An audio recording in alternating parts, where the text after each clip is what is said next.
नमाज ईद उल फितर के लिए ईदगाह जाना ज़रूरी होता है। नमाज ईद उल फितर घर में अदा नहीं की जा सकती है।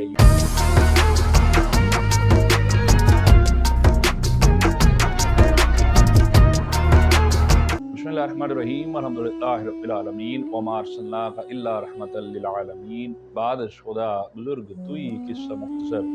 नाज़रीन, प्रोग्राम फ़िक्र सुकून के साथ आप सब के सुकून की फ़िक्र लिए मैं हूँ आपका मेज़बान अज़हर इकबाल साहब।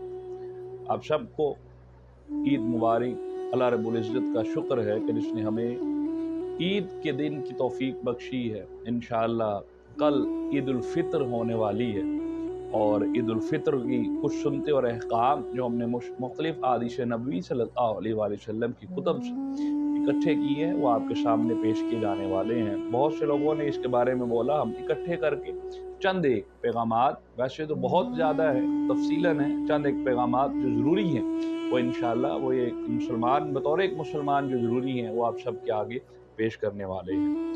नमाज ईद उल फितर से पहले सदका फ़ितर अदा करना चाहिए, फिर नमाज के लिए जाना चाहिए।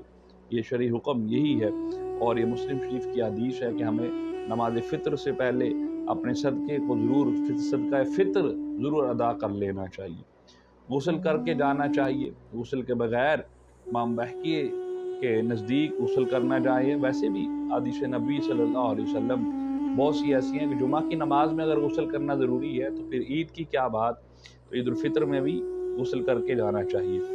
अच्छा लिबास पहनना चाहिए आपको अच्छा, और कोशिश करें कि नया लिबास पहन कर हमें ईद उल फितर की नमाज अदा करने के लिए जाना चाहिए। खुशबू लगा कर जाना चाहिए, कोशिश करें कि खुशबू अल्कोहल से बगैर हो, पाक हो, और हमें वो खुशबू पाक घराने में अल्लाह के घर जाने के लिए लगा कर जानी चाहिए। ईद उल फितर की नमाज से पहले ताक खजूरें खाना चाहिए। हमें खजूरें खा कर ताक अदाद में 1, 3, 5, 7 और 9, और हम निस्बत चूँकि 11वीं वाले के पीर की देते हैं तो 11 भी यकीनन अफजल हैं, 5 तो बहुत बेहतर है, आप उसको ताक सूरत में खा कर जाएँ। और हम जब नमाज ईद उल फितर के लिए ईदगाह जाना ज़रूरी होता है, नमाज ईद उल फितर घर में अदा नहीं की जा सकती है, ये भी एक बड़ा मसला है। हमें ज़रूर मर्दों को ईदगाह में जाना ज़रूरी होता है।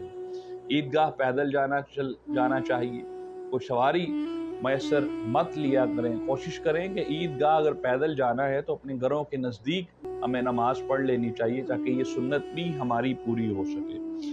अपने अज़ीज़ व क़रीब के साथ ईदगाह जाना चाहिए ताकि हम जब ईद मिलते हैं आपस में बड़े मोहब्बत और एहतराम के साथ, सबसे पहले हमें अपने बड़ों के साथ ईद मिलनी चाहिए, फिर छोटों के साथ ईद मिलनी चाहिए, और अपने अज़ीज़ व क़रीब जिससे क़ुर्ब और मोहब्बत और रिश्तेदारी और बढ़ती है, नफ़रतें कम होती हैं। यकीनन ये भी दनाए हिकमत मुस्तफ़ा सल्लल्लाहु अलैहि वसल्लम है और हमें इस पर भी अमल करना चाहिए। बाज़ औक़ात ऐसा होता है कि हम एक रास्ते से जाते हैं, उसी रास्ते से वापस आ जाते हैं, लेकिन एक रास्ते से जाना और दूसरे रास्ते से वापस आने का हुक्म है ताकि हम ज़्यादा से ज़्यादा लोगों को मिल सकें। घर से ईदगाह तक जाने के लिए तकबीर कहनी चाहिए, हमें तकबीरें पढ़ते हुए अल्लाह रब्बुल इज़्ज़त के हुज़ूर उसके घर जाना चाहिए। अल्लाहु अकबर, अल्लाहु अकबर, ला इलाहा इल्लल्लाहु वल्लाहु अकबर वलिल्लाहिल हम्द। इस तकबीर को पढ़ते हुए हमें ईदगाह तशरीफ़ ले जाना चाहिए।